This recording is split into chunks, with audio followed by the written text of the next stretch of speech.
Mahal, tama na. Nasasaktan si Joyce. Hindi mo siya pwedeng saktan dahil buntis siya. Ako may kasalanan sa lahat ng to. Ako na lang ang sisihin at saktan mo. Wow! Ikaw na. Nakaka-touch naman. Napaka-protective mo, James. Magsama kayo. At itong tatandaan nyo, pagbabayaran yung kataksilan nyo sa akin. Ang tagal nyo na pala akong ginagago. Pinagmukhaan nyo akong tanga sa loob ng sarili kong pamamahay. Ikaw, Joyce, masaya ka ba, ha? Sinira mo ang pamilya ko? Ano? Ito bang gusto mo? Ito bang kapalit ng lahat ng pagmamalasakit ko sa'yo? Masarap ba ang asawa ko, ha? Malaking pagkakamali na nagmahal ako ng isang babaeng katulad mo. Siguro hindi ka lang talaga makontento at hindi ka mapagkakatiwalaan. O baka makati ka lang talaga. Hindi mo ba alam kung ano nawala sa akin dahil pinanindigan kita? Dahil lang sa lintik na pagmamahal ko sa'yo? Taon 2011, Quezon. Bandang 9:00 ng gabi, katatapos lamang maghapunan ni Joyce at iniligpit niya na ang kanyang pinagkainan. Nasaan na kaya si tatay? Ay, pauwi na kaya siya? Ang lakas-lakas na ng ulan. Sana naman hindi siya lasing at hindi rin mainit ang ulo niya. Kailangan ko pa namang humingi ng pera para sa mga project sa school. Sunod-sunod na naman ang bayarin eh. Ay. Nung mga oras na yun, napatakbo siya sa may pinto nang marinig ang boses ng kanyang ama na si Mang Marcel.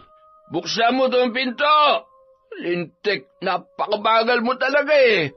Tay, pasensya na po. Masyado po kasing malakas ang ulan kaya hindi ko kayo agad narinig. Ikaw nga mo ako ng damit at tuwalya. Bilisan mo! Opo, sandali lang po, tay. Nanginginig pa ang kamay ng dalaga na iniabot sa kanyang ama ang ipinakuha nito. Sige po, magbihis na po muna kayo. Maghahain lang po muna ako ng pagkain at ipagtitimpla ko po kayo ng kape para mainitan ang sikmura nyo. Sino na sabi na gusto ko kumain at mag-kape, ha? Lumapit ka dito. Po? Ang sabi ko lumapit ka dito, bingi ka ba? Gusto mo na ba masaktan, ha? Yan. Kapag sinabi ko lumapit ka, lumapit ka. Alam mo naman na ayaw ko'y matigas ang ulo at sumusuway sa gusto ko eh, ha? Tay, wag po. Parang awa nyo na. Wag niyo pong gawin sa akin to. Subukan mo lang pumalag. Talagang hindi lang yan ang aabuti mo sa akin. Tandaan mo, kailangan mong tumbasan lahat ng sakripisyo ko para sa pag-aaral mo. At saka huwag ka nang tumulad sa ate mong ingrata. Wala siya ibang inisip kundi sarili niya. Kaya ikaw na magiging kabayaran sa lahat ng sakripisyo ko. Ako lang ang pwede makinabang sa'yo. Kaya huwag ka nung sumusepang na ate mo at sa nanay mo na basta lamang ako iniwan, ha? Tay, wag! Huwag niyong gagawin sa akin to, tay! Tulang! Walang kahit sino makakarinig sa'yo at wala ni isang tutulong sa'yo. Huwag na huwag ka rin magtatangka magsumbong sa kahit na sino man kung ayaw mong putulin ko yung dila mo. Naintindihan mo? Napakabango mo at napakaganda mo talaga.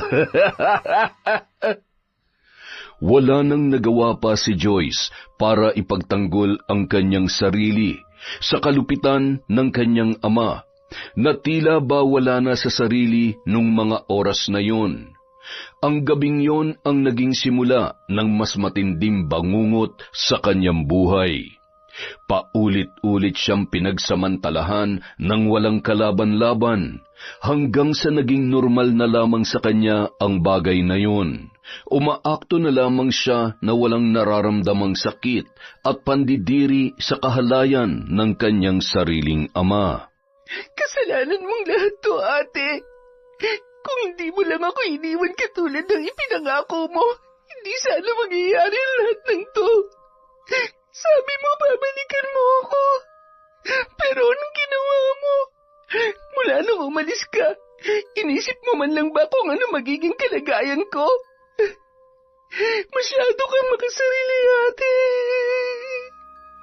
Dumating sa punto na hindi na siya pinag-aral pa ng kanyang ama sa takot na maaari rin siyang layasan nito katulad ng ginawa ni Sandra. Ikinakandado ng ama ang dalaga sa loob ng bahay sa tuwing aalis siya upang masiguro na hindi makakatakas si Joyce. Isang araw, dumalaw si Sandra sa dati nilang bahay.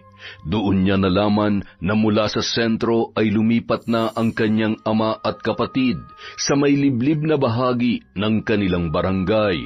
Nakaw, binili niya yung bahay ng pamangkin ko. Lumipat na kasi sa Maynila. Mahigit 1 taon na rin sila doon ng kapatid mo. Siya nga pala, kumusta ka na? Mukhang maayos na ang buhay mo ngayon at sino itong poging kasama mo, ha? Asawa mo? Opo, Manong, asawa ko po. May isa na rin po kaming anak. Hindi lang po namin isinamat mahirap bumiyahe na may dalang bata. Mabuti naman at nakahanap ka na ng pogi at matinong asawa. Kung hindi ka umalis baka tambay lang dyan sa tabi-tabi ang napangasawa mo. Alam niyo naman ho kung anong klaseng pamilyang kinalakihan ko. Kaya pinangako ko sa sarili ko na maghahanap ako ng mabuting asawa katulad nitong si James. Paano ho? Lalakad na ho kami para makita ko ng kapatid ko. Sige, mag-iingat kayo, ha? Bale, sakay kayo ng tricycle at lalakid ng siguro nasa 30 minuto yun. Magtanong-tanong na lamang kayo pagkababa nyo ng tricycle. Salamat ho, Manong. Eto ho, pangkape nyo. Aba, tingnan mo nga naman. Salamat sa biyaya, ha? Sige na, lumakad na kayo. Pagpalain nawa kayo ng Diyos. Inabot din ng mahigit 1 oras bago sila nakarating sa kanilang pupuntahan. Bandang 10:00 na rin yon ng umaga. Mahal, sigurado ka bang ito talaga yon? Nakakandado Mukhang wala namang tao sa loob. Maghintay-hintay lang tayo. Linggo ngayon kaya posibleng nagsimba lang ang kapatid ko o kung saan lang sila pumunta ni tatay. Maayos pa naman pala tong bahay na nabili nila. Pero bakit kaya naisipan nilang tumira dito? Kung nag-aaral ang kapatid ko, di napakalayo patuloy ng binibiyahe niya.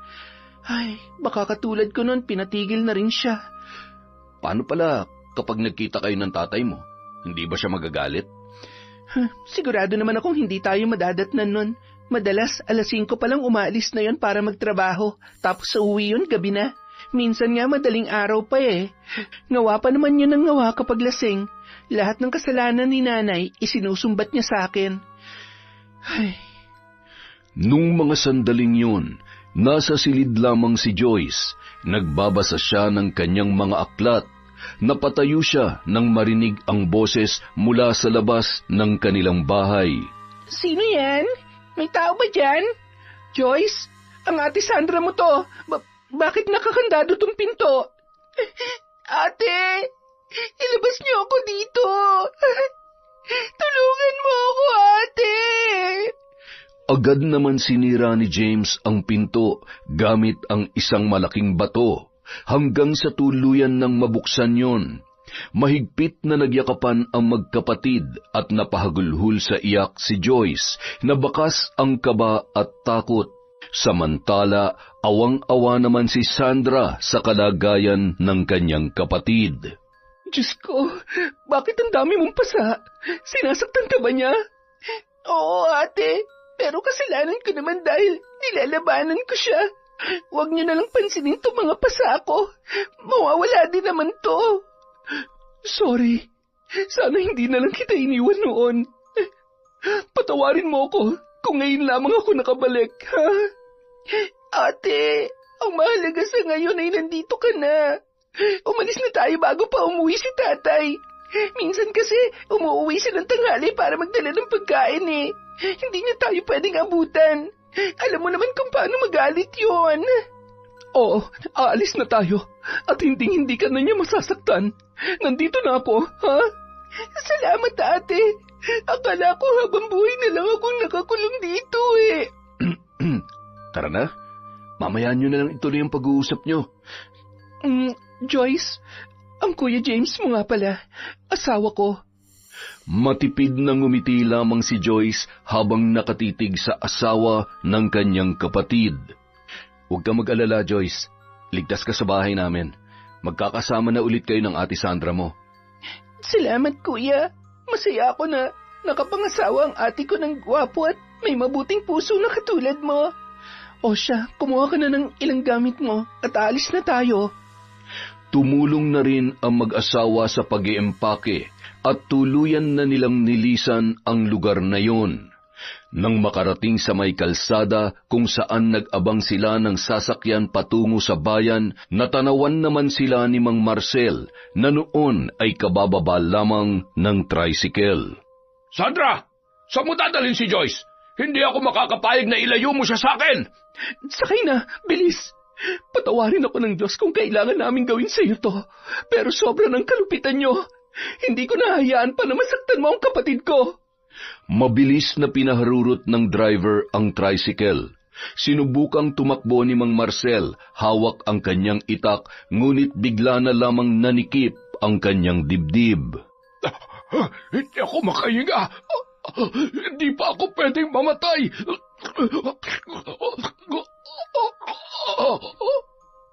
Hindi na nasaksihan pa ng magkapatid ang pangyayaring yon. Sa tulong ng mga opisyal ng barangay sa baryo ay naipalibing pa rin nila ang bangkay ng lalaki. Marami ang naawa sa naging kalagayan nito, lalo na't lingid sa kanilang kaalaman ang totoo niyang kulay na naging dahilan para siya ay talikuran ng kanyang mga anak. Makalipas ang 1 linggo, naging magaan na ang pakiramdam ni Joyce. Wala na ang takot na anumang oras ay may mananakit sa kanya o di kaya naman ay pipilitin siyang gawin ang mga bagay na labag sa kanyang kalooban. Sa kabila ng lahat, pinili niyang ilihim sa kanyang ate Sandra ang tungkol sa mga kahalayang ginawa sa kanya ng kanilang ama. Nakatulala ka na naman dyan. Ay, ano bang iniisip mo? Nagsisisi ka ba na sumama ka sa akin?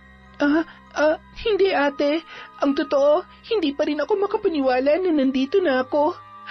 Salamat sa inyo ni Kuya, ha? Ang mga pasa mo, masakit pa ba? Gusto mo bang magpatingin tayo sa doktor? Alam mo, hindi ko lubos akalain na magagawa ka niyang saktan. Dati kasi, stricto siya at wala akong kalayaan na gawin ang mga bagay na gusto ko, pero hindi niya naman ako binubugbog ng ganyan. Sa ating dalawa, higit na mas paborito ka niya, kaya nga kahit mas matigas ang ulo mo kaysa sa akin, hindi ka niya pinapalo. Samantalang ako, kulang na lang maputol ang sinturon at pamitpit niyang kawayan sa katawan ko. Marami pa siyang bagay na hindi ko rin lubos akalaing magagawa niya, ate. Ano yun? Pwede mo bang sabihin sa akin? Huwag na lamang, ate. Ang importante ngayon, malayo na ako sa kanya. Gusto ko na lamang kalimutan ang mga nangyari at ipagpatuloy ang buhay ko. Pwede ko bang ituloy ang pag-aaral ko, ate? Oo naman. Akong bahala sa'yo. Basta pagkatapos ng klase, ipapakisuyo ko na lang sa iyong pamangkin mo, ha? Malilipat kasi yung trabaho ko sa Maynila kaya posibleng 2 o 3 beses lang ako makakauwi sa 1 buwan. Bale, si Ate Carla ang nag-aalaga sa araw kay baby. Sa gabi, dito naman siya sa aming mag-asawa. Kapag wala ako, ikaw nang bahala. Alalayan mo na lang si kuya mo, lalo na kapag pagod din siya sa trabaho, ha? Kung busy ka naman sa pag-aaral, sabihin mo na lang kay Ate Carla. Walang problema yun, ate. Siguradong mag-e-enjoy naman ako mag-alaga kay Baby JR. Tsaka, maliit na bagay na rin yun bilang pasasalamat sa pagligtas mo sa akin. Joyce, kapatid kita. Responsibilidad kita. At nagsisisi ako na hindi agad kita nabalikan. Pero huwag ka mag-alala, ha. Babawi ako sa'yo. Mahal na mahal ka ni ate at tutulungan kitang maabot mo ang lahat ng mga pangarap mo. Hindi ko nahayaan pang magkahiwalay tayo ulit. Masyado naman yatang seryoso yung pinag-uusapan nyo dyan, ha. Magmerienda muna tayo. Bumili ako ng bibingka. Paborito to ng ate mo. Wow, mukhang masarap. Ang bango. Oo, halika. Tikman mo. Siguradong magugustuhan mo yan. Habang nagmimerienda, nagpatuloy sa pagkukwentuhan ang tatlo. Natuwa naman si James na makitang masaya ang kanyang asawa dahil sa kapatid nitong si Joyce. Alam mo, Joyce, mula nung maging kami ng ate mo, walang araw na hindi kanya naaalala. Kaya masaya ako na magkasama na kayo ulit. Huwag ka mag-alala at huwag ka mahihiya sa akin, ha. Makakaasa ka na susuportahan ka namin, lalong-lalo na sa pag-aaral mo. Salamat po, kuya. Tatanawin ko pong malaking utang na loob ang pagtulong niyo sa akin. Huwag mo nang isipin yan. Parte ka ng pamilya, Joyce. Tama. Kaya bilang pamilya, tayo-tayo lang din ang magtutulungan. Lagi mong tatandaan yan. Makalipas ang ilang araw, tuluyan ng nadestino sa Maynila si Sandra. Hindi yun ang unang pagkakataon na magkakahiwalay silang mag-asawa. Sanay na rin si James sa estado ng trabaho ng asawa bilang isang social worker. Mahal, ikaw nang bahala sa kapatid ko at sa anak natin, ha? Lagi naman akong tatawag.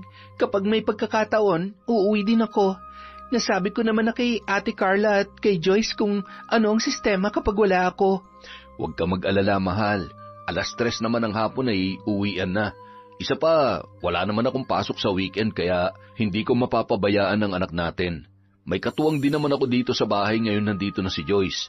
Mayroon akong tagaluto dahil alam mo naman, prito lang ang alam kong lutuin. O siya, wala kang poproblemahin dahil marunong at masarap magluto si Joyce. Kanino pa ba naman magmamana yan kundi sa akin, di ba? Mag-iingat ka sa trabaho mo, ate, ha? Tsaka, salamat pala sa binigay niyo sa aking cellphone. Lagi kitang iti-text at tatawagan para kumustahin. Oo, isumbong mo sa akin kapag hindi umuwi sa tamang oras ang kuya mo. O di kaya ay, alam mo na.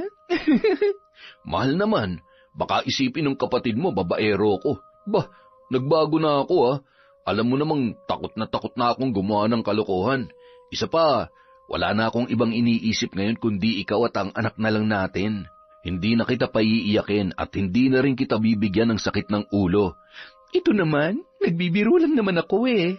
Malaki ang tiwala ko sa iyo at alam ko na hinding-hindi mo na ako lolokohin pa. Dahil kapag nangyari yon, sinasabi ko sa iyo, hinding-hindi na kita mapapatawad. Joyce, kapag may kailangan ka sabihin mo lang sa akin ha, o di kaya kay kuya mo, ha? Mag-iingat ka rin sa biyahe papuntang school. Isang tricycle lang naman pwede ring sumabay ka na sa kuya mo sa umaga. Malapit lang naman yung school mo kung saan siya nagtuturo. Opo ate, babay ka na sa mami mo, baby JR. Bye-bye, mami. Bye, baby. Mag-work lang si mami, ha? Sobrang mamimiss kita. Tita, alagaan mo na mabuti yan. Ate Carla, kayo na pong bahala kay baby kapag wala si James at ang kapatid ko. Ay, huwag ka mag-alala. Hindi ko pa babayaan ang anak mo. Ako na rin ang bahala magbantay dito sa bahay niyo at sa kapatid mo, ha? Mahirap na. Anong ibig niyong sabihin, ate? Ay, wala. Nagbibiro lamang ako. Mag-iingat ka sa biyahe. Inihatid ni James ang kanyang asawa sa terminal. Agad naman na yung nakasakay ng bus. Masaya pa yung kumakaway habang umaandar na ang kanyang sinasakyan. Kampante ang isip at puso niya na aalis dahil natitiyak niya na nasa mabuting kalagayan ang kanyang pamilya. Makalipas ang 2 buwan, agad namang nakapag-adjust si Joyce sa bago niyang school bilang transferee student. Nasa 2nd taon na siya sa kolehiyo sa kursong HRM. Naging palagay na rin ang loob niya kay James, lalo na't maayos ang pakikitungo nito sa kanya. Masipag din ang dalaga sa mga gawaing bahay na labis namang ikinatuwa ng mag-asawa. Isang araw, napatawag si Sandra para mangumusta. Hindi kasi siya makakauwi sa loob ng 1 buwan dahil sa dami ng mga dapat niyang asikasuhin. Ay, akala ko pa naman makakauwi ka. Miss na miss ka na namin ni Baby JR eh. Mag-iingat ka dyan. Huwag kang magpapakalunod sa trabaho. Baka nagpupuyat ka na naman masyado dahil sa paperworks mo. Huwag kang mag-alala. Hindi ko naman pinababayaan ang sarili ko dito eh. Kumusta na nga pala si Joyce? Wala naman ako masabi dun sa kapatid mo. Napakasipag mag-aral, pati na rin sa mga gawaing bahay. Masyado rin siyang maalaga sa bata. Alam mo, hindi maipagkakaila na magkapatid nga kayo. Nasaan siya? Pwede ka ba siyang makausap? Ayun, nasa balkonahe. Nagsasampay ng mga nilabhan niya. Sabi ko sa iyo maaasahan at marunong sa bahay ang kapatid mo. Teka lang Joyce, ang ate mo. Gusto ko raw kausapin. Habang nakatungtong sa isang bangko ay iniabot naman ni James ang cellphone sa dalaga. Habang magkausap ang dalawa at patuloy na inaayos ang kanyang sinampay, hindi naman maiwasang mapatingin si James sa mahaba at maputing bias ni Joyce. Napalunuklaway na lamang ang lalaki at ibinaling sa labas ang kanyang paningin. Matapos mag-usap ang magkapatid, agad namang iniabot ni Joyce ang cellphone kay James. "Magpahinga ka na pagkatapos mo dyan, ha? Kukunin ko lang si JR kay Ate Carla. Bibili na lang ako ng ulam natin para hindi ka na magluto." Kaya ko pa naman magluto, kuya. Konti lang naman tong nilabhan ko eh. Tsaka wala namang pasok bukas. Grabe, di ka ba napapagod? Baka mamaya magkasakit ka na niyan. Unahin mo yung mga gagawin mo sa school kesa sa mga gawain sa bahay. Sanay naman na po ako sa pagtatrabaho ng mga gawaing bahay at sinisiguro ko naman po na hindi ko mapapabayaan ang pag-aaral ko. Samantalahin na natin habang hindi pa ako masyadong busy. Kayo nga rin kuya ang sipag-sipag nyo rin. Mula sa maghapong pagtuturo tapos pag-uwi nyo, ang dami nyo pa rin ginagawa. Nag-aalaga pa kayo kay Baby JR. Wala kailangan Hindi naman pwedeng iasa ko na lang lahat sa'yo. Nakakahiya naman sa'yo. Ako nga pong dapat mahiya Kulang na kulang pa itong ginagawa ko sa laki ng tulong niyo sa akin ni ate. Ano ka ba? Pamilya tayo. Hindi ka katulong, kaya wag mo masyadong pinipressure ang sarili mo. Paminsan-minsan, kailangan mo rin i-enjoy ang buhay mo. Makipagkaibigan ka. Lumabas ka kasama sila o di kaya naman isama mo sila dito para may nakakausap ka namang ibang tao. Ang bait mo naman talaga, kuya. Ang swerte-swerte ni ate sa'yo. Teka, bakit kaya hindi na lang tayo mag-enjoy mamaya? Umiinom ka ba? Nasubukan ko naman. Meron kasing tasting sa isang subject namin pero yung talagang uminom at magpakalasing, hindi ko pa yun naranasan. Talaga? Sakto. Mas masarap na magpakalasing tayo mamaya. Maaga naman natutulog si Baby JR Sige ba, game ako dyan. Basta kapag nalasing ako, hindi niyo ako pagtatawanan Huwag ka mag-alala. Behave ako kapag lasing. Kapag may tama na, idinadaan ko na lang sa tulog. Matapos ang usapang yun, agad nang naligo si Joyce at pagkatapos ay naghanda ng hapunan. Sabay pa silang kumain habang nanunood ng TV at sinusubuan naman ng dalaga ang kanyang 2 taon pa lamang na pamangkin. Nagising pa rin nung mga oras na yon. Pagkatapos kumain, agad niyang nilinisan at dinamitan ng pantulog ang bata. Kinarga niya yon at isinayaw-sayaw hanggang sa makatulog at inihiga sa kama sa silid ng kanyang ate Sandra at Kuya James. Excited na siyang pumunta sa sala kung saan naghihintay sa kanya ang asawa ng kanyang kapatid.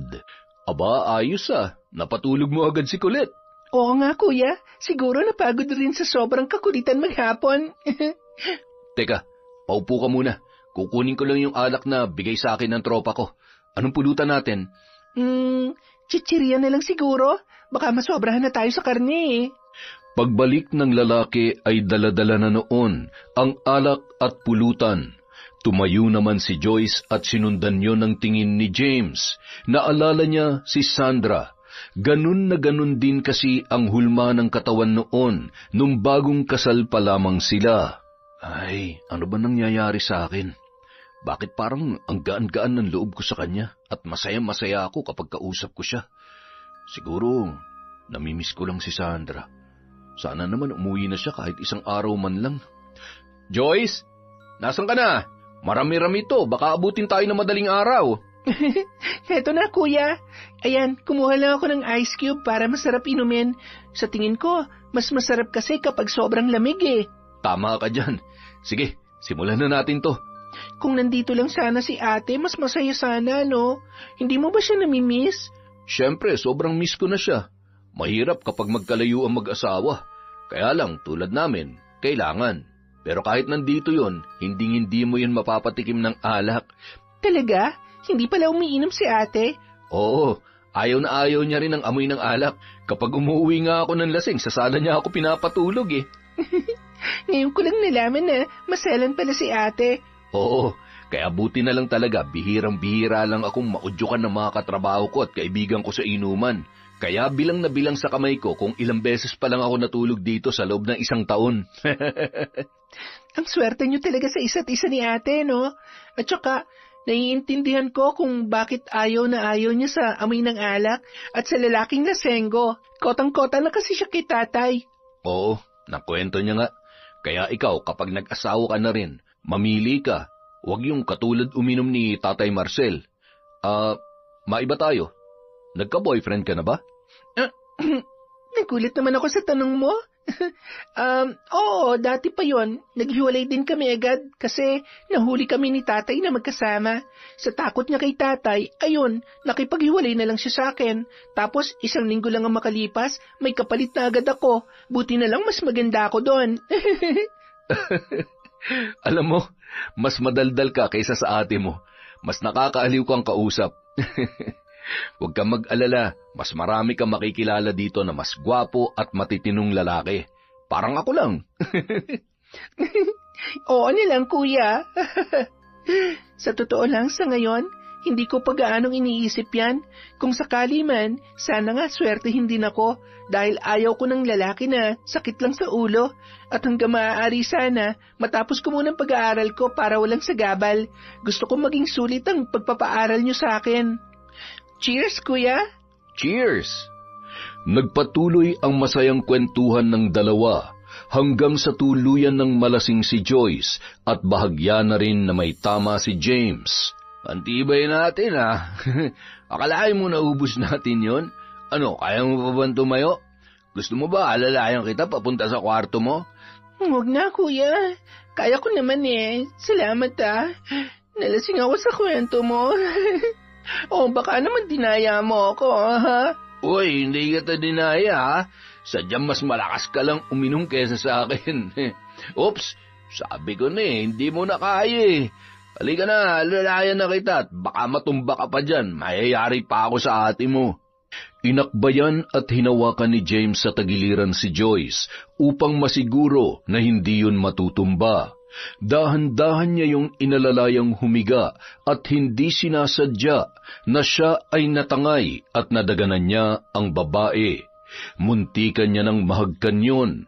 Lalo pang nag-init ang pakiramdam ni James nang hawakan ni Joyce ang kanyang muka. Sorry. Sabi ko naman kasi sa'yo, kaya ko naman Ay, ang gwapo-gwapo mo pala talaga, kuya. Naiintindihan ko na kung bakit mahal na mahal ka ni ate.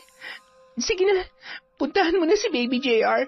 Baka kasi kung ano pang magawa ko sa'yo at magkasala pa ako.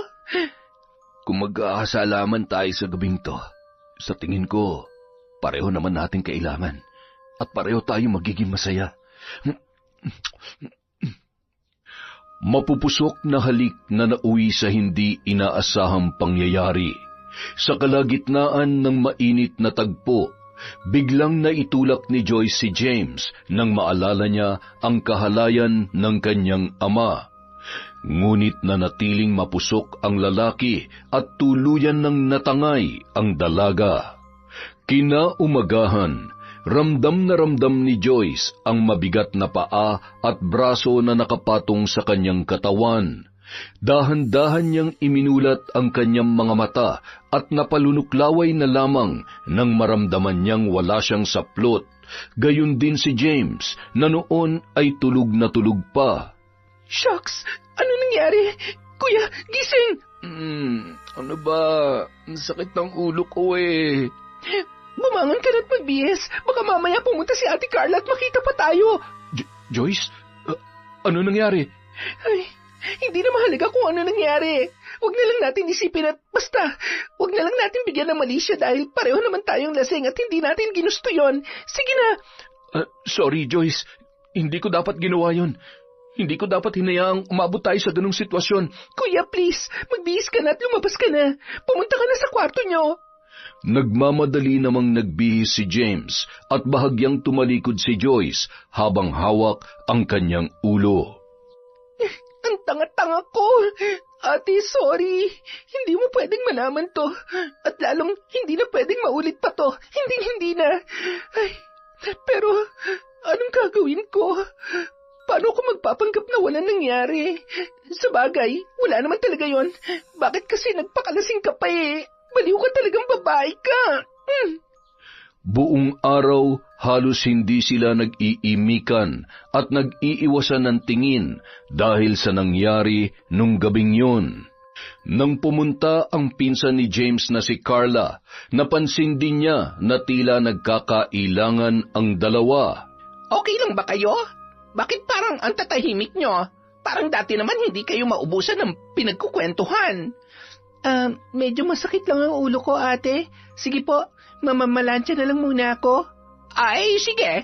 Dadalhin ko na muna sa bahay to, ha? Doon ko na lang papaliguan. Salamat, ate.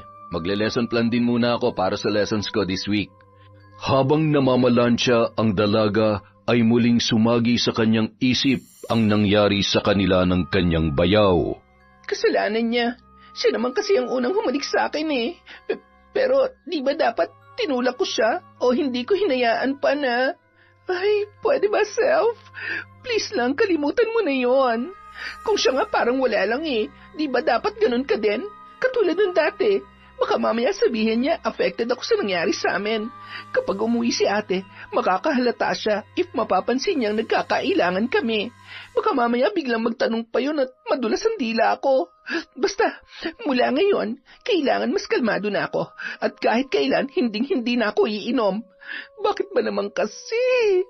Di kaya sinadya niyang lasingin ako at oh my God! Di kaya gusto niya talaga ako? Hindi pwede. Erase. Mamalansya ka na nga lang, utang na loob, Self. Huwag ka na mag-isip ng kung ano-ano. Ay. Kinaumagahan sa school, matapos ang una nilang subject, ay kasama niya ang isa sa mga irregular students na si Ethan. Yun ang nag-iisa at palagi niyang nakakasama kapag vacant hours. Alam mo, parang lutang ka today. Kanina pa ako nagkukwento eh, tango ka lang ng tango. Kapag dumugtong ka naman, parang ang layo naman sa topic. Adik ka ba? Hindi ba pwedeng may problema lang? Ano naman ang pinuproblema mo? Sabi mo, suportado ka ng ate at kuya mo. Kumpara sa akin na 3 oras lang ang tulog dahil kailangan kong pagsabay ng pag-aaral at trabaho. Di ko nga alam kung may dugo pa ako eh. Ginusto mo naman yan eh. Bakit kasi hindi ka nalang bumalik sa parents mo? Sabi mo mayaman naman kayo. Bakit ka nagpapakahirap? Kapag umuwi ako doon, lahat na naman ang gusto nilang masusunod. Gusto nga nila magpulis ako eh. Ayaw ko naman nun. Hindi naman yun ang gusto ko eh. Palibasa yung 2 kong kuya, pulis, kaya gusto nila ako din. Ang complicated naman talaga ng mundo, no? Kahit saan ka pumunta, may puproblemahin ka. Akalain mo yon? Okay kayo sa pera, pero hindi ka naman okay sa parents mo. Ako rin naman dati sa tatay ko. Dahil sa kanya, pakiramdam ko, ilang taon akong nabuhay sa impyerno. Ngayon naman, maayos na sanang lahat, gumawa naman ako ng sarili kong problema. Ano ba kasing ginawa mo? Mapagkakatiwalaan ka ba? Oo naman, hindi naman ako tsismoso, no? Sige na, ano ba kasi yon? Huwag na, nakakahiya eh. Sigurado i-judge mo lang ako. Hindi nga. Sa itsura kong to, mukha ba akong hindi mapagkakatiwalaan? Ay, oo na, sasabihin ko na.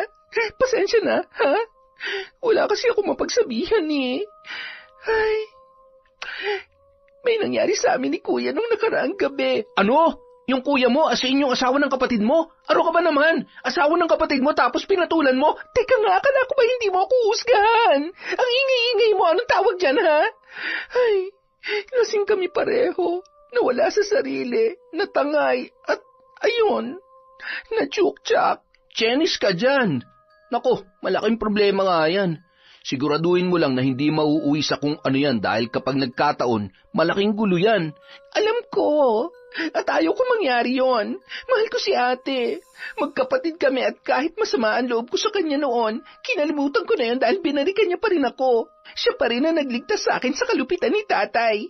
Tama ka. Kung ano mang nangyari sa amin ni kuya, wala yon. Isang malaking pagkakamali na hindi na dapat maulit pa. Ay, mag-iingat ka. Mahirap labanan ng tukso, lalo na't parating wala ang ate mo. Ay nako, akong pinagpapawisan ng malamig sa kwento mo eh. Kaya naman pala lutang na lutang ka. Nakukonsensya ka ba? Oo, pakiramdam ko, ang sama-sama akong kapatid. Talaga? Ano na lang ang mararamdaman ng ate mo kapag nalaman niya yan? Tama na. Huwag ka mag-alala. Gagawin kong lahat para iwasan si Kuya kapag wala si ate. Ano kayang iniisip sa akin ni Kuya James? Sa tingin mo? Aba, malay ko. Baka naman sadyang mahilig sa babae ang kuya mo. Sa susunod, kung alam mong di mo kayang kontrolin ang sarili mo kapag lasing, huwag ka na lang tumikim ng alak. Oo na, itiko mo yung bibig mo ha? Kung hindi, lagot ka sa akin. Mula nung araw na yun, mas naging malapit pa si Joyce kay Ethan hanggang sa umuwi ang kanyang ate Sandra para i-celebrate ang birthday nito. Isinama ni Joyce si Ethan at ipinakilala sa kanyang kapatid, pati na rin sa kanyang bayaw na si James. Ate, kuya, si Ethan nga po pala, manliligaw ko. Manliligaw ka dyan. Ano ba? Sumakay ka na lang. Naku, ang galing din talaga mamili nitong kapatid ko ha. Hi Ethan, ako ang ate Sandra ni Joyce at si James ang asawa ko. Magandang gabi po. Masaya po ako na makita at makilala kayo. Madalas po kasi kayong naikukwento ni Joyce sa akin eh. Happy birthday po, ate. Salamat. Joyce, ikaw na bahala sa bisita mo, ha? Nang makatalikod si Sandra, tsaka lamang nagsalita si James. Araw-araw kami magkasama sa loob ng ilang buwan pero ngayon ko lang nalaman na may manliligaw pala tong si Joyce. May plano ka na bang sagutin siya kaya pinakilala mo na sa amin? Siguro kung ano man ang maging desisyon ko sa panliligaw niya sa akin, hindi ko naman kailangang i-detalye sa'yo. Excuse me, halika Ethan, doon tayo para magkausap naman tayong dalawa. Bakas sa mukha ni James na hindi siya masaya na makitang may kasamang ibang lalaki si Joyce. Sinundan niya pa yon ng tingin nang lumipat sila ng pwesto. Kitang-kita niya kung paano inaasikaso ni Joyce ang binata. Ay, bakit ba ako nagsiselos? Ano naman kung magka-boyfriend na siya? Mas mabuti na yun kesa mahulog din ang loob niya sa akin. Pero wala lang ba talaga sa kanya yung nangyari sa amin? O ginagawa niya lang to para iwasan at pagselosin ako? Ay, hindi ko na maintindihan ang nararamdaman ko. Naguguluhan ako. Mahal kong asawa ko at hindi ako maaaring magmahal pa ng iba. Lalong-lalo nang mali ang mahulog ang loob ko sa kapatid niya. Samantala, pasimpleng nakatingin si Ethan sa noon ay hindi pa rin mawala ang tingin sa kanila na si James. Parang gusto na akong suntukin ng asawa ng ate mo. Ano ba kasi naisip mo ha? Gusto mo pa yata akong ipahamak eh. Gusto ko lang naman na makachibog dito eh.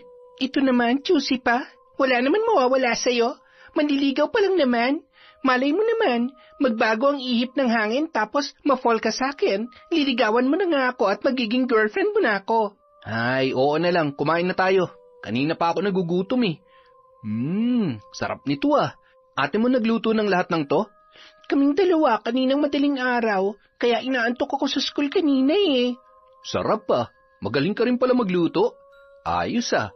Matalino, masipag, masarap magluto. At maganda.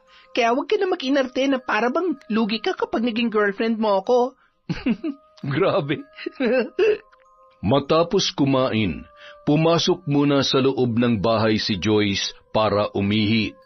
Agad yung sinundan ni James at hinintay na lumabas ang dalaga. Joyce, pwede ba tayong mag-usap? Tungkol saan, kuya? Wala naman tayong issue kaya wala naman tayong dapat pag-usapan. Ginagawa mo ba to para pagselosin ako? Ano? Hello? Bakit ko naman gagawin yon? Hindi ba naging malinaw sa'yo na kung ano man yun nangyari? Wala na yon. Isang malaking pagkakamali na minuminuto kong pinagsisihan. Pinagsisihan? Ayos ah. Ganun lang kadali para sa iyon. Samantalang ako, hirap na hirap pigilan ng sarili ko na isipin ka. Nakumbinsihin yung sarili ko, kaso ang totoo, hindi ka mawala sa isip ko eh. Para na akong nababaliw sa kakaisip sa iyo, Joyce. Mahalaga ka sa akin. At oo, nagsiselos ako. Sorry, mali ang nararamdaman mo. Please, wag ngayon. Gusto mo bang malaman ni ate ang lahat? Gusto mo bang masira ang pamilya nyo, ang relasyon nyo? Kuya, sobrang pinagsisihan kong gabing yon, kaya please lang. Kalimutan mo na yon. Excuse me. Kahit anong sabihin mo, ramdam ko na pareho lang ang nararamdaman natin. Pinahihirapan lang natin ang sarili natin. Mas gugustuhin ko pa yon kaysa masaktan si ate. Kaya huwag ka magpapadala dyan sa nararamdaman mo. Nakikiusap ako. Ito na sana huling beses na pag-uusapan natin yan. Maya-maya narinig nila ang boses ni Sandra. Sa pagkataranta ay muling pumasok sa CR si Joyce at doon pinakalma ang sarili. Mahal, nandito ka lang pala. Hinahanap ka ng mga bisita natin sa labas. Teka, nasan ba si Joyce? Nasa loob ng CR. Pumasok lang ako kasi medyo sumakit ang ulo ko eh. Napagod yata ako. Ganun ba? Sige, magpahinga ka muna sa kwarto. Ako na munang bahala sa mga bisita natin. I love you. I love you. Miss na kita. Pwede bang pauwi na natin ang mga bisita para magkapanahon naman tayo sa isa't isa? Huwag ka mag-alala. Babawi ako sa iyo bukas. Napapaluha na lamang si Joyce nang marinig ang masayang sandali ng mag-asawa. Hindi niya maipagkakaila sa sarili na tunay ngang may nararamdaman na siya para sa kanyang bayaw. Agad siyang naghilamos at sinigurong presentable na lalabas sa banyo. Magkayakap pa rin ang mag-asawa na bigla namang naghiwalay nang siya ay makita. Pasensya ka na. Inaatake na naman ang pagiging clingy ang kuya mo. Samantalihin niyo na at pagbalik sa trabaho, mamimiss niyo na naman ang isa't isa. Sige, babalikan ko na si Ethan. Muling bumalik si James sa mahigpit na pagkakayakap sa kanyang asawa. Ngunit ang kanyang mga mata ay nakasunod sa papalabas ng bahay na si Joyce. Bandang 10:00 ng gabi, nagsiuwian na ang lahat ng kanilang mga bisita. Maliban kay Ethan na noon ay papaalis na lamang, hindi pa rin maubusan ng kinukwento. Sige na, bukas na lang ulit tayo mag-usap. May trabaho ko pa mamaya madaling araw at may pasok tayo bukas ng 10:00. Kanina lang, pinakilala mo akong manliligaw. Ngayon, pinagtutulakan mo na ako pa uwi. Ano ka ba? Ikaw lang naman ang inaalala ko. Ano, wala kang plano magpahinga at matulog? Hindi ka pa pwede maging kwento na lang. Magiging boyfriend pa nga kita, di ba? Pag-iisipan ko ng mabuti yan. Che, masyado kang pa-hard to get. Sige na, ingat sa biyahe. I love you. I love you too. Agad namang nilapitan ni Sandra ang kanyang kapatid at masaya yung biniro. Mukhang mabait si Ethan at mukhang magkasundo kayo ha. Oo ate, mabait talaga yon. Masipag at magaling sa klase. Kahit madalas lang siyang natutulog sa klase ay nakaka-perfect pa rin siya ng exam. Ang galing naman. Huwag mo nang pakawalan yon. Huwag ka na masyadong magpakipot at baka maagaw pa ng iba. Hindi naman ako papayag ate. Aba, pumila sila. 2 gabi pa ang lumipas bago muling nakabalik si Sandra sa kanyang trabaho. Kahit papaano napunan niya ang kakulangan niya kay James na hinahanap-hanap ng kanyang asawa. Nang makaalis na yon ay nanumbalik naman ang kaba ni Joyce kung paano pakikitunguhan ang kanyang bayaw. Isang gabi, nasa biyahe pa lamang pauwi ay ramdam na ni Joyce ang sakit ng kanyang katawan. Inuubo at sinisipon, sinabayan pa ng mataas na lagnat. Agad yung umupo sa sofa at parabang nandidilim na ang kanyang paningin nung mga sandaling yon. Sakto naman na nandoon si Clara at kararating lang din ni James galing sa kanyang trabaho. Ayos ka lang ba, Joyce? Aba, nilalagnat ka. James, may lagnat si Joyce. Pagpahingahin mo muna. Doon na lang muna sa akin tong si Baby JR at baka mahawa pa. Sige ate, salamat. Sige na, ako nang bahalang magpainom ng gamot kay Joyce. Nahihilo ko. Nasobrahan ka na yata sa pagod. Halika na, dadalhin na kita sa kwarto mo. Hinayaan naman ng dalaga na alalayan siya ni James dahil talagang hindi niya kaya ang kanyang sarili nung mga sandaling yun. Kinuhanan pa siya ng pamalit na damit ng lalaki. Magpalit ka muna. Kukuha lang ako ng makakain mo para makainom ka na ng gamot. Hindi na nagawa pang magbihis ng dalaga dahil nanginginig na yon sa kanyang pakiramdam. Agad na naghubad ng damit si James at tinabihan sa higaan si Joyce, sabay mahigpit na niyakap upang mapawi ang lamig na nararamdaman noon. Nang bahagyang kumalma ay dahan-dahan na napadilat ng tingin si Joyce sa lalaki na noon ay nakatitig sa kanyang mapupulang mga labi. Walang ano-ano, hinalikan siya ni James hanggang sa mauwi sa mainit na tagpo ang sandaling yun. Nang gabi ring yun, masinsinan silang nag-usap ng asawa ng kanyang ate. Ano ba talagang gusto mo mangyari? Mahal kita, Joyce. Alam kong mali, sobrang mali. Pero hindi ko na kaya magsinungaling pa sa sarili ko. Mahal na kita. Hindi pagmamahal ang nararamdaman mo. Nangangailangan ka lang. Nagpapadala lang tayo sa tukso. Mahalaga pa ba kung ano man tong nararamdaman natin? Ang alam ko lang, hindi ko na kaya mawala ka pa sa buhay ko. Hinahanap-hanap ka ng katawan ko na para ba akong mamamatay kapag naiisip ko na may ibang lalaki kang kasama. Na baka may nangyayari na sa inyo ni Ethan. Wala kaming relasyon. Ginawa ko lang yun para tantanan mo na ako. Pero tama ka, para ko rin pinapatay ang sarili ko kapag iniiwasan kita.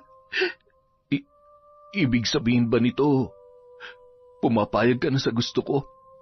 Gustong-gusto ko, pero handa ka ba sa kahihinatnan ng lahat ng ito? Mag-iingat naman tayo. Walang makakaalam, at lalong hindi kita pababayaan. Pinapangako ko sa iyo yan. Mula nung gabing yon, ipinagpatuloy na nila ang kanilang relasyon. Dumating pa sa punto na ikinuha na ni James ng sariling apartment ang dalaga nang bumalik na sa pagkakadestino si Sandra sa kanilang lugar. Malaya namang nakakapunta doon si James kapag nagpapahatid si Sandra ng pera at grocery. Isang araw, habang papalabas ng opisina si Sandra ay tinawag siya ng matanda na binibilhan niya ng kakanin. Ano po yun, Lola Babes? Ay, nakita ko kasi yung asawa mo na laging nagsusundo sa'yo. May kasamang babae at wari ko'y buntis. Mga nasa 4 na buwan na ang kanyang tiyan. Lola naman, pinapakaban niyo naman po ako. Baka naman po kamukha lang ng asawa ko yon. Hindi, ilang beses ko na siyang nakita at sigurado ako doon. Heto, may katibayan ako. Pasensya na, muntik na maging malinaw ang kuha kong litrato. Kilala mo ba ang babaeng yan? Si Joyce. Buntis siya? Paano hindi sinasabi ni James ang lahat ng to? Pinagtatakpan niya bang kapatid ko? Kaya pala biglang nagrenta ng apartment dahil nabuntis ba siya ni Ethan? Nararamdaman ko na may kalokohang ginagawa ang asawa mo. Pasensya na pero ni minsan hindi pa ako nagkamali ng kutob. Marunong ako magbasa ng isip ng isang tao. Huwag kang magpapabulag sa pagmamahal at labis na pagtitiwala mo, Sandra. Nung mga sandaling yun, ayaw man mag-isip ng masama ni Sandra sa kanyang asawa at kapatid. Nakaramdam siya ng labis na kaba at panghihina. Hindi ko alam kung ano magagawa ko sa oras na malaman ko na. Huwag kang umiyak. Sa ngayon, mas makabubuting alamin mo muna ang katotohanan. Ikaw ang makakasagot ng mga tanong sa iyong isipan. Huwag mong hayaang lokohin ka ng kahit na sino man. Kapag napagtanto mo na tama nga ako, bumalik ka sa akin at tuturuan natin sila ng leksyon. Buong araw na balisa sa trabaho si Sandra. Umuwi na lamang siya ng maaga para alamin ang katotohanan. Mahal, daanan mo naman si Joyce mamaya, oh. Bilhan mo ng kung anong kailangan niya at abutan mo na rin ng pera. Papalitan ko na lang pagdating natin sa bahay. Mahal, ako nang bahala. Anong oras ka ba uuwi? Susunduin na lang kita. May lakad ako pagkatapos ng trabaho eh. Siguro 10:00 mo na ako sunduin sa bayan. Doon na lang tayo magkita, ha? Okay, sige Han. I love you. Oh, pinatay agad? Ay, ayos. Magkakaroon din ako ng mahaba-habang oras sa mag-ina ko. Miss na miss ko na siya at siguradong nagtatampo na naman yun. Samantala, nung mga oras na yun, nasa biyahe na si Sandra sakay ng tricycle papunta sa address na binigay ni Lola Babes. Nang makarating siya doon, bandang 8:00 na ng gabi, agad niyang nakita ang motor ng kanyang asawa. Ang kapal ng muka, kaya naman pala nagtatanong kung anong oras ako uuwi dahil may planong mag-overtime. Diretsong pumasok si Sandra sa loob ng apartment. Nakita niya pa ang polo ng kanyang asawa sa sahig na agad niyang dinampot pati na rin ang sinturon nito. Nanginginig na ang kanyang kamay sa sobrang galit, lalo na nang marinig ang mga halinghing mula sa isang silid. Sinipa niya ng malakas ang nakaawang na pinto at bumulaga sa kanya ang kapwa hubot-hubad niyang asawa at kapatid. Mga walang hiya! Ang bababoy niyo! Paano niyo nagawa sa akin to? Lalo ka na! Kapatid kita! Napakalandi mo! Napakawalang hiya mo! Mahal, tama na! Nasasaktan na si Joyce! Hindi mo siya pwedeng saktan dahil buntis siya! Ako may kasalanan sa lahat ng ito! Ako na lang ang sisihin at saktan mo! Wow! Ikaw na! Nakaka-touch naman! Napaka-protective mo, James!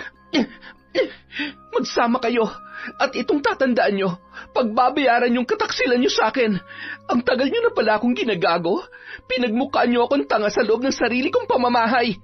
Ikaw, Joyce, masaya ka ba, ha? Sinira mo ang pamilya ko? Ano? Ito bang gusto mo? Ito bang kapalit ng lahat ng pagmamalasakit ko sa'yo? Masarap ba ang asawa ko, ha? Ate, sorry, patawarin mo ako. Hindi ko sinasadya. Hindi sinasadya? Talaga ba? Sana pala, kinalimutan na lamang kita. Sana, pinabayaan na lang kita. Malandi ka naman pala, kaya siguro sinasaktan ka ni tatay. Dapat hinayaan na lang kitang nakakulong sa bahay na yon. Oo nga, sana nga talaga hinayaan mo na lang akong mapatay ni tatay. Pinagsasamantalan gabi-gabi at pinubugbog araw-araw. Sana hinayaan mo na lang ako at di mo na ako binalikan pa dahil matagal niya nang sinira ang buhay ko. Pinlano mo ba lahat ng ito? Yun ba dahilan kung bakit sinira mo rin kami? Ha? Yun ba? Bakit ba ako lang ang sinisisi mo? Umiwas ako. Maraming beses kong sinabi sa sarili ko na hindi pwede. Ang asawa mong mapilit. Kasalanan niya lahat ng ito. Hindi totoo yan. Maniwala ka sa akin, mahal. Inakit niya lang ako, kaya tama na. Pareho lang kayo sinungaling. Hindi niyo na malulusutan pa ang kasalanan niyo sa akin. Magsama kayo sa impyerno. Isa sa mga araw na ito, pagbabayaran niyo lahat ng ginawa niyo sa akin. Lumuhod man kayo, gumapang at magmakaawa. Hinding-hindi ko kayo patatawarin. Tandaan niyo yan. Pagkatapos noon, agad na ring umalis si Sandra. Susundan pa sana siya ni James nang bigla namang namilipit sa sakit si Joyce, kasabay ng pagdaloy ng dugo sa kanyang mga binti. Ang sakit ng tiyan ko. Dugo. James, dinudugo ako. Ang baby ko. Kailangan kitang dalhin sa ospital. Huwag ka mag-alala. Walang mangyayaring masama sa baby natin. Kasalanan mo to. Hindi itong tamang panahon para magsisihan pa tayo. Ngayong alam na ng ate mo ang lahat, kailangan na lang natin itong panindigan. Alam ko namang hindi niya ako mapapatawad pa. Sa ngayon, kailangan muna natin masiguro na nasa maayos kayong kalagayan ng bata. Samantala, bandang 9:00 na ng gabi nang makarating si Sandra sa kanilang bahay. Pagkapasok ay umupo yun sa sofa at napahagulhol. Sandra, ano ba nangyayari? Bakit ka umiiyak? May nangyari bang hindi maganda? Si James nasaan? Hindi ba dapat sabay kayong uuwi? Napakasinungaling nila. Pinagmukha nila akong tanga. Ikaw ba? May alam ka ba, ate? Sumagot ka. Ay, wag mo akong idadamay dyan, ha? Ano ba yon? Ano bang tinutukoy mo? Alam mo bang may relasyon si James at ang kapatid ko? Nagdadalang tao si Joyce. Ano? Ay, hindi ko alam. Teka, totoo ba yung sinasabi mo? Saan naman ang galing yan? May nakakita sa kanila tapos pumunta ako sa apartment ni Joyce. Huling-huli ko ang kababuyan at kataksilan nila sa akin. At alam niyo kung ano masakit? Buntis si Joyce at binabahay din pala ng magaling kong asawa. Mga hayop, napakagaling nilang magtago at manloko. Ay, Diyos ko! Ano nangyari kay James para gawin niya ito? Nasisiraan na ba siya? Naturingan pa man din siyang mestro pero nagawa niyang bagay na ito. Ay, naku, pasensya ka na ha. Sana napansin ko man lamang yon. Oo, amin ko na mabigat ang loob ko sa kapatid mo. Sa di ko malamang dahilan pero hindi ko lubos maisip na magagawa niya ito sa'yo. Ikaw na kumapkop at nagpaaral sa kanya.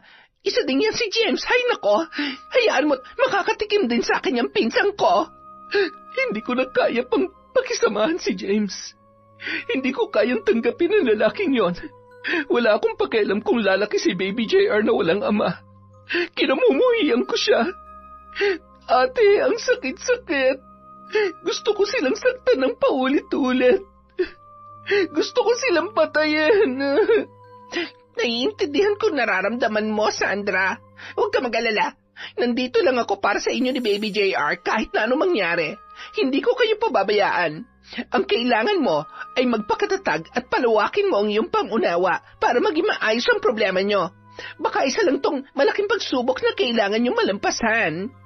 Hindi man lamang niya naisip ang mararamdaman ko bilang asawa niya at kapatid ng babaeng binuntis niya. Nasaan ang pagmamahal niya sa akin at sa anak namin? Hindi ba't mas malinaw na talagang minahal niya si Joyce? Masaya naman kami, maayos kami. Hindi nga kami nag-aaway hindi ba ate? Paano niya itinapon ang pagsasama at pamilya namin ng ganun-ganun na lang? Matapos ang pag-uusap ng dalawa, minabuti ni Sandra na ipadala na lang muna si JR sa bahay ni Carla. Hindi siya makakain at hindi rin makatulog. Bumangon siya at isa-isa niyang tinanggal ang mga larawan nilang magkasama. Binasag pa niya ang kanilang wedding picture na nakasabit sa kanilang dingding.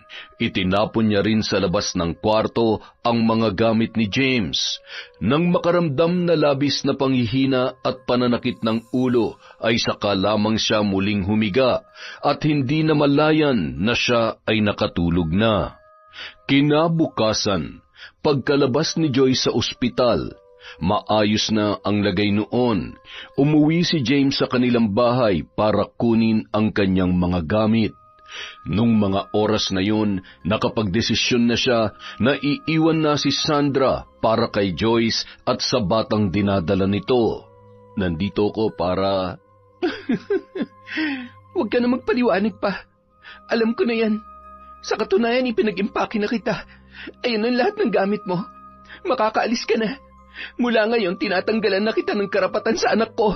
Teka, hindi naman yata tama yun. Ako pa rin ang tatay ni Baby JR at kahit anong mangyari, may karapatan ako na... Mamili ka. Ipaglaban niyang karapatan mo o matanggalan ka ng trabaho.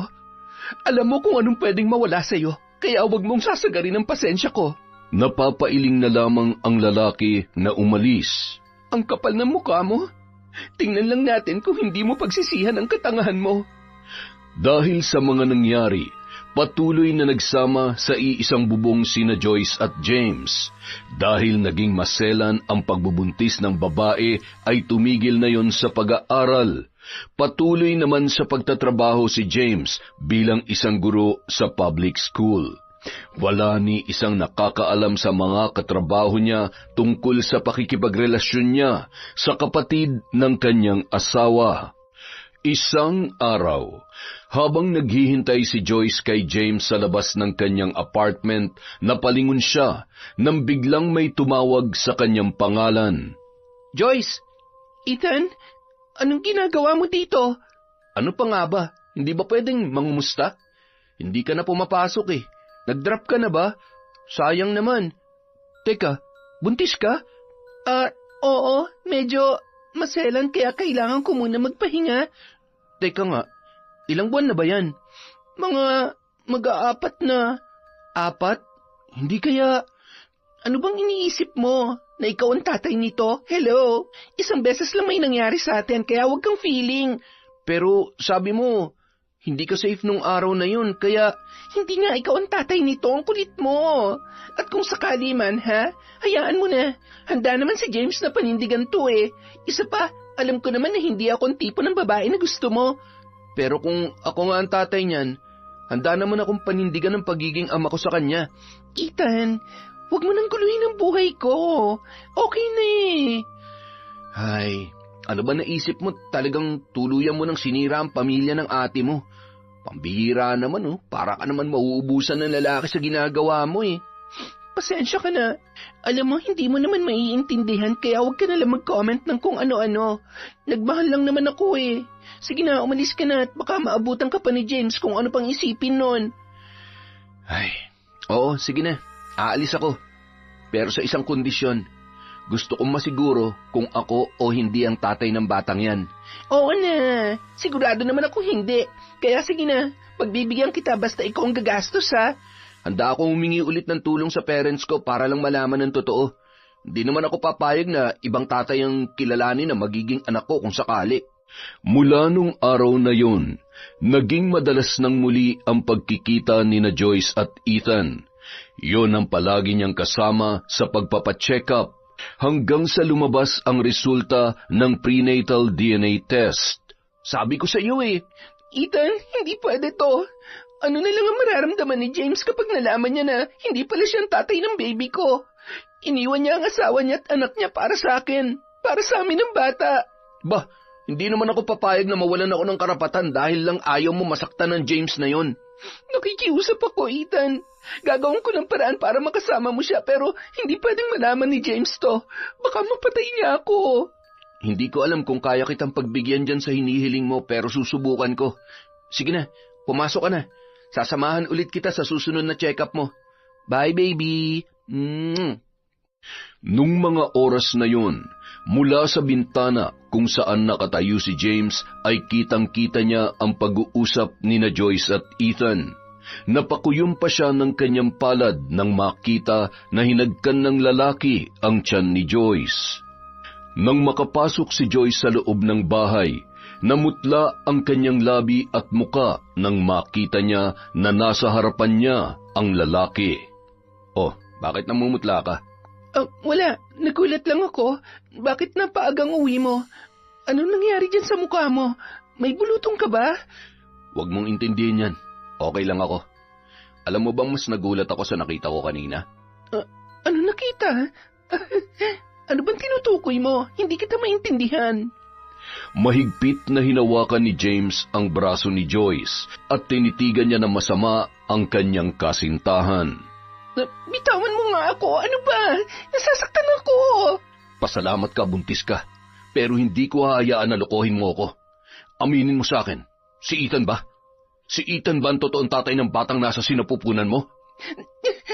Patawarin mo ako. Hindi ko alam na. Nung nakaraan ko lang nalaman nung lumabas ang prenatal DNA test. Sorry, pero hindi naman ibig sabihin no na iiwan kita at sasama ko kay Ethan. Ginagawa niya lang ang obligasyon niya sa anak namin. Wala naman talaga kaming relasyon at aksidente lang din ang nangyari sa amin. Ginawa ko lang yon para subukang makalimutan ka. Hindi ko akalaing... Isang malaking pagkakamali na nagmahal ako ng isang babaeng katulad mo.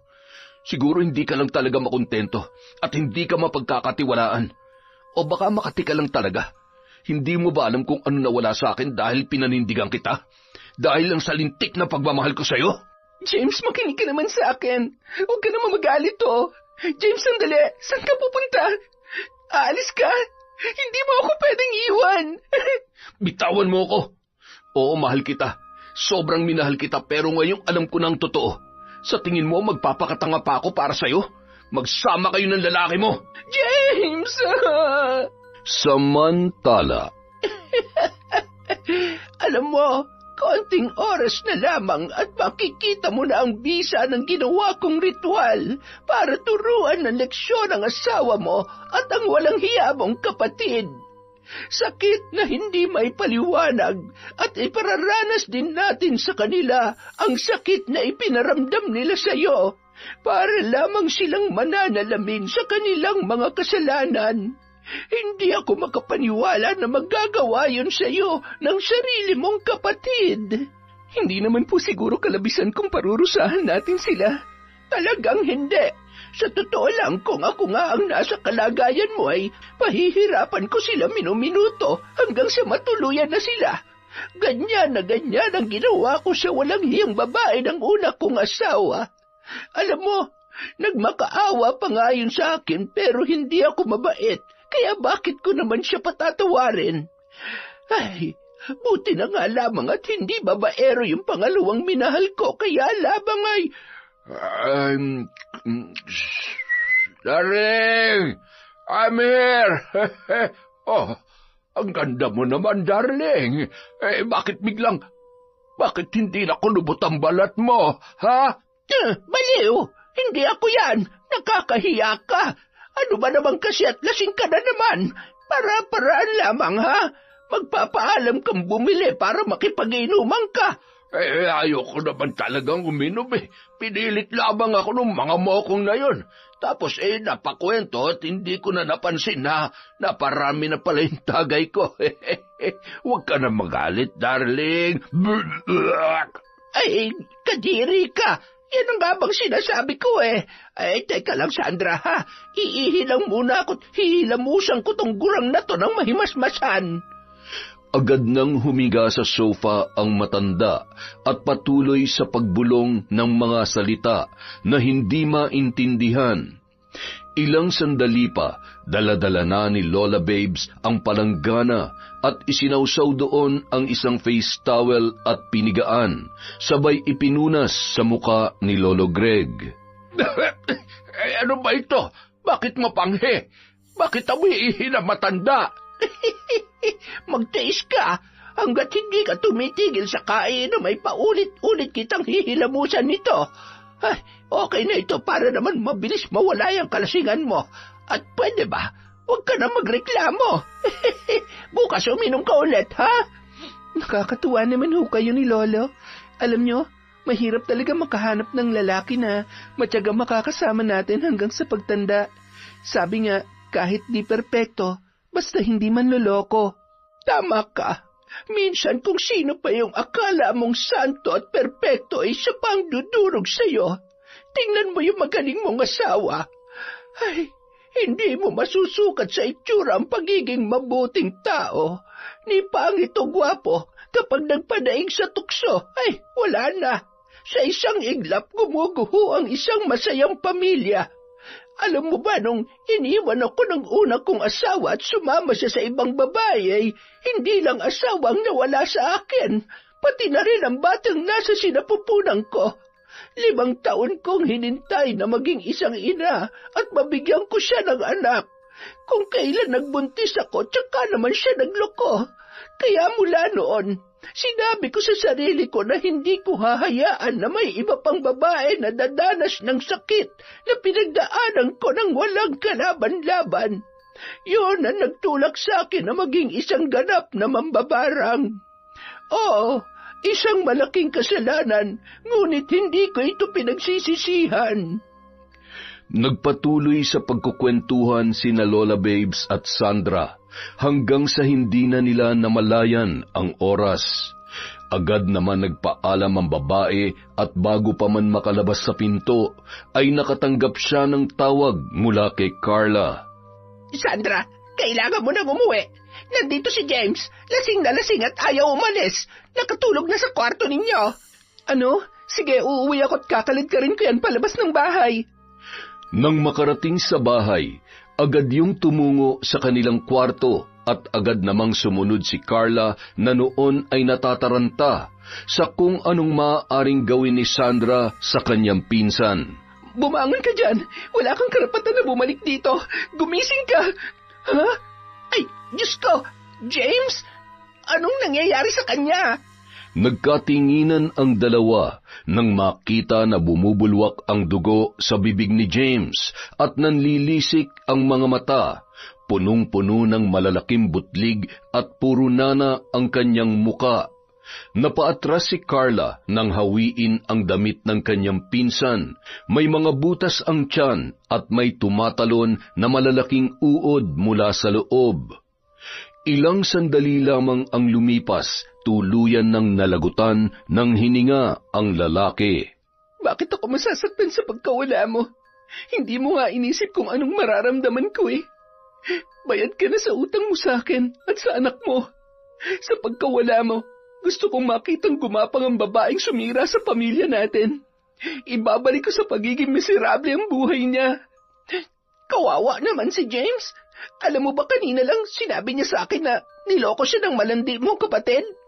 Hindi siya ang ama ng batang dinadala ni Joyce. Yun ang dahilan kaya lasing na lasing siya kanina. Pero anong mga ito? Sino may gawa nito sa kanya? Ikaw ba? Kapag sinabi kong oo, anong gagawin mo? Ay, wala. Wala naman. Naiintindihan ko naman kung saan nanggagaling ang galit na nararamdaman mo para magawa mo to sa kanya. Ay, Diyos ko po, makauwi na nga bago pa ako madamay. Binigyan pa rin ni Sandra ng maayos na burol si James upang ipamuka kay Joyce na tanging legal lamang na asawa ang may karapatan sa kanya. Nang malaman ng dalaga ang nangyari ay naglakas loob yung makita si James sa huling pagkakataon. Ang lakas talaga ng mukha mo para magpakita pa dito. Wala ka na ba kahit katiting na delikadesa sa katawan? O gusto mong ipangalandakan kung paano mo sinira ang buhay ni James, pati na rin ang pamilya namin? Akala mo ba hindi namin alam na hindi naman pala si James ang ama ng batang pinagbubuntis mo? Ha? Yan ang huling beses na dadampi ang palad ko sa mukha mo. Isa kang sinungaling na kabit. Nakakahiya ka. Umalis ka na at baka makalimutan kung buntis ka at kung ano pa magawa ko sa'yo. Ate, parang awa mo na. Kahit sa huling pagkakataon, hayaan mo naman ako makita si James. Please. Nakikiusap ako. Kung kinakailangan kong lumuhod, gagawin ko. Makalipas ang ilan pang buwan, tuluyan ng nanganak si Joyce. Matapos isilang ang bata, nagkaroon yun ng malubhang sakit. Ethan, ipangako mo sa akin na aalagaan mo na maayos at mamahalin mo ang anak natin. Sa tingin ko, hindi na ako gagaling pa sa sakit na ito. Pagod na ako. Pinandidirihan ako ng mga tao. Ano ka ba? Hindi mo ba narinig yung sinabi ng albularyo kanina? Pagagalingin ka niya. Marami nang nagamot na nabarang yun, kaya huwag ka mawawalan ng pag-asa. Salamat, Ethan. Salamat at hindi mo ako iniwan sa kabila ng lahat. Kahit maraming dahilan para ayawan ng isang babaeng katulad ko, nandyan ka pa rin. Hindi ko alam kung bakit sa kabila ng mga kasalanan ko ay binigyan niya pa rin ako ng lalaking magmamahal sa akin ng totoo. Samantala, masyadong malakas ang kapangyarihan ng albularyo na yon para matanggal ang sumpa sa katawan ng babaeng higad. Gusto mo bang gawan natin ang paraan? Huwag na ho, Lola. Panahon na rin siguro para palayain ko rin ang sarili ko sa galit. Gusto ko na makalimot at magkaroon ng masayang buhay kasama ang anak ko. Ayaw kong dumating sa punto na mawawalan na ako ng kakayahan na magmahal dahil lamang sa maling tao. Salamat po, Lola, sa lahat ng tulong niyo sa akin. May isa lang po sana akong hihilingin. Pwede po bang sa bahay na namin kayo tumira para naman ho, hindi na kayo nahihirapan dito? Ang dami na hong tumutulo eh. Ay, nako iha, wala kaming pambayad sa upa. Lola, hindi niyo naman ho kailangan magbayad eh.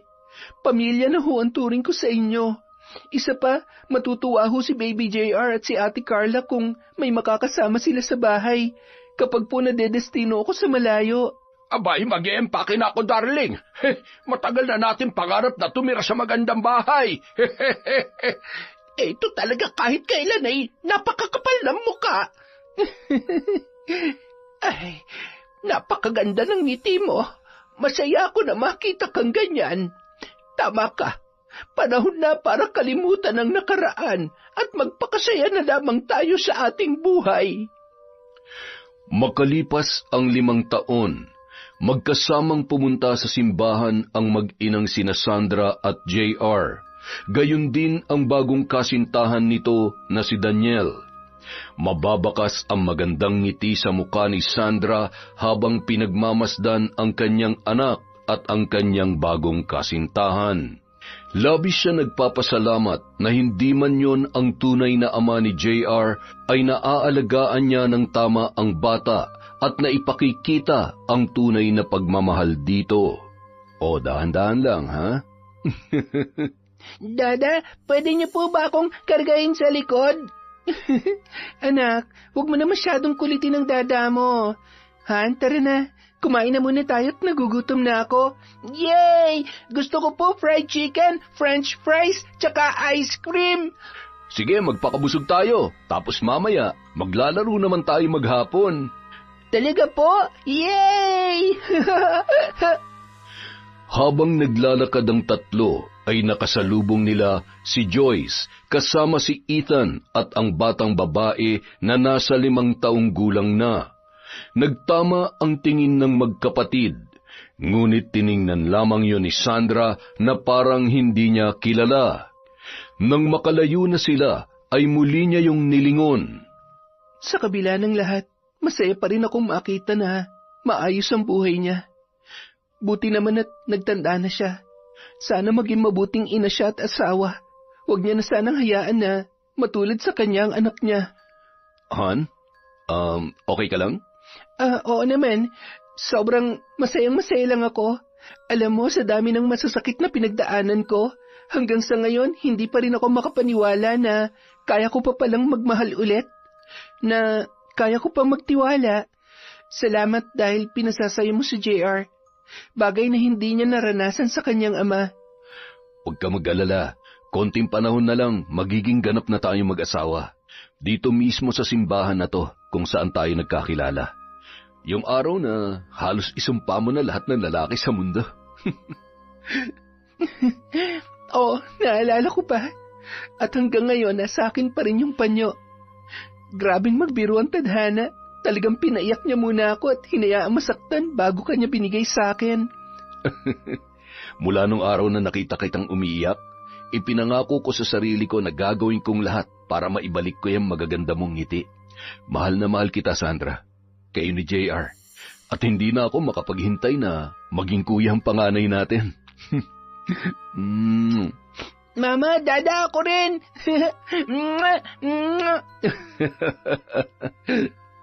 Yun! Happy ending na naman tayo mga kaenteng. Kumusta po kayong lahat? Pasensya na po kayo, medyo naging busy lang. Babawi po tayo ng konti ngayon sa shout out. Hello po kay Adele Arcega, kay Maruha Torrenueva, kay JM, at kay Jaira from Leonida Torrenueva. Hello po kay Jomer, Master, Junior, Michael, at Angelo Pogi. Hi din po kay Sydney Crosswind, kay Merlinda Fernandez from Jordan, kay JJ na office mate ni Mirna Castro, at sa lahat po ng office mates nyo, mabuhay po kayong lahat dyan. Hello po kay Rafael Canabe, kay Tata, kay Vicky Abut, kay Vilma Bautista, sa Galindez at Ramos family from Peter Tom. Hello po kay Teresita Fabro, happy birthday po kay JR Tala. Hi po kay M, kay Ruby Rose, kay Jenmer Garcia, happy birthday din po kay Antonio Pasakay. Pasensya na po, sobrang late na, pero it's better late than never, sabi nga nila. Hi din po kay Kurt Mina, kay Jen V. Mora, kay Zenaida Deza, kay Jobel Baldonasa, kay Ellen Mi Solaba, kay Angelina Ignacio, hello din po kay Mary Jane Flores Rico, kay Sally Roldan, sa Camerino at Falyarcuna family from Edna. Hi po kay Pureza Tagiwalo, kay Beverly Carbajosa, kay Christine Guevara from Lebanon. Hi po kay Ibad Sandy, kay Lani Malyari, kay Jennifer Save or Save. Hi din po kay Mir from Imus Cavite. Hi po kay Angie Estrada, Mamiliana Nalugon at Judith. Para po sa hindi natin nabanggit, marami pa po tayong videos. Babawi po tayo sa shoutout sa Kwentong Enteng. Thank you po.